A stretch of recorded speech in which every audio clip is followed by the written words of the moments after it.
Order! Order! You are an incorrigible delinquent at times. Behave yourself, man!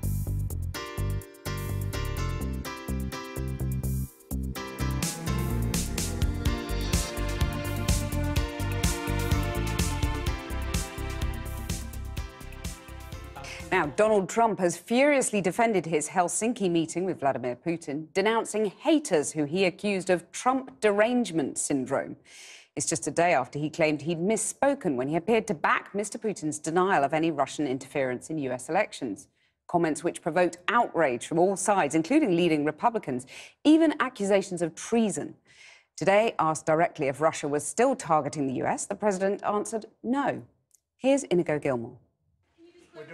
President Trump came out fighting today over Russia as the fallout from his explosive summit with President Putin continues.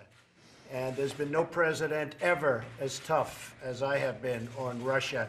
And that's what made it disgusting. That's what made his performance disgusting. But there's still no let-up on the US networks as even Fox News continues its outrage over Trump's vocal support this week for the Russian leader. You should call this the Surrender Summit. That sets us back a lot. And this is what's caused all the trouble.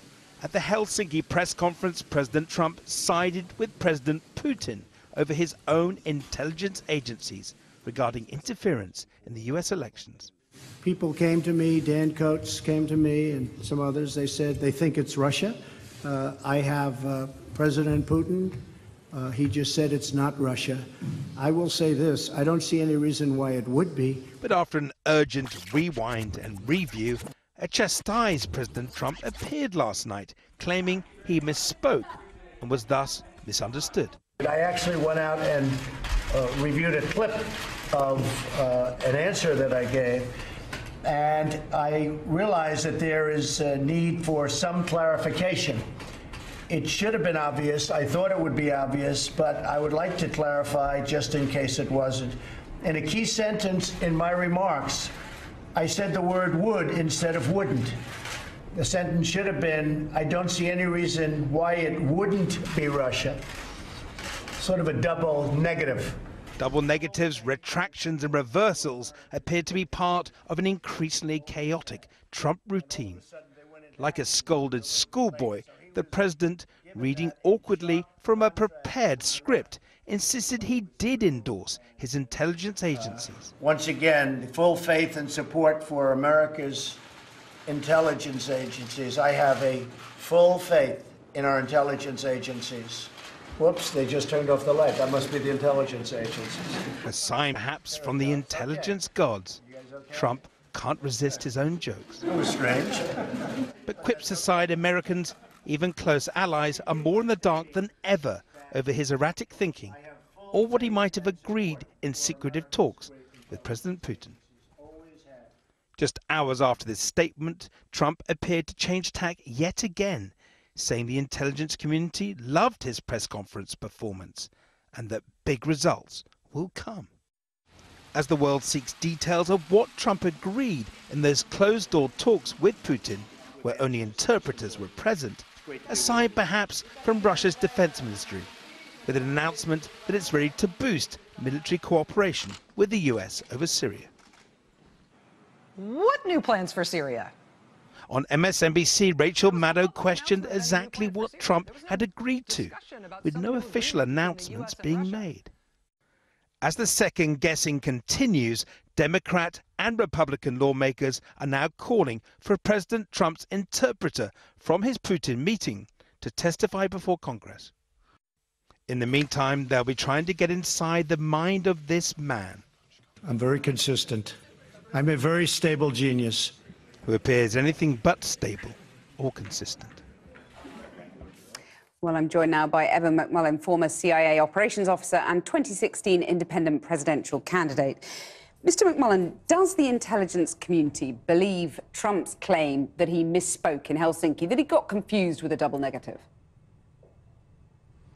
You know, I'm not sure that the intelligence community needs that input either way to understand what President Trump is. The intelligence and law enforcement community has for a long time understood that President Trump, previously, obviously, candidate Trump, had a strange, suspicious relationship with Vladimir Putin, under which he appeared to be under the influence of the Russian leader. And that has been consistent. In fact, Donald Trump has never strayed from that. And so as Donald Trump sort of redefines how he handled Putin in this most recent meeting in Helsinki, it doesn't really matter. It matters maybe in terms of the way his base perceives that meeting. But the intelligence community and law enforcement community understands what we're dealing with, what the country's dealing with. He says no president has ever been as tough on Russia. Well, I mean, it's just absurd. I mean, there's no basis for that. I suppose he could hang his hat on the fact that he did sign a sanctions bill responding to Russia's attacks on on the core of our democracy.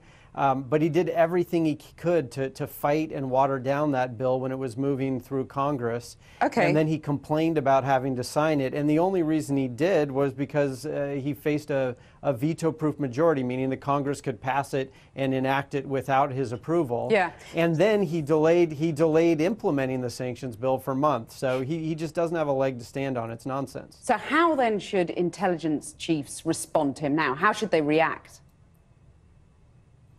You know, there is not a good answer to that important question. The intelligence chiefs and intelligence organizations, in normal circumstances, are duty-bound to inform the president of the best, most timely intelligence and analysis they can offer.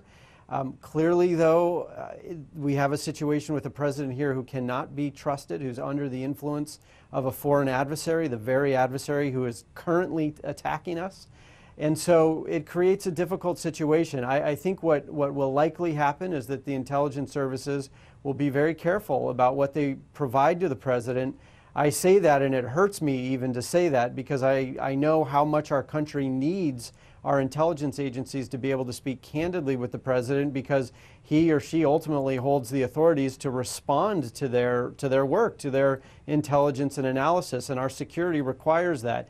So we are in a very difficult position as a country as a result of this, as a result of understandably, justifiably not being able to trust our own president. And I say that Indeed. And understanding how extreme that is, but it is the situation in which we find ourselves. Evan McMullen, thank you very much for joining us. I've been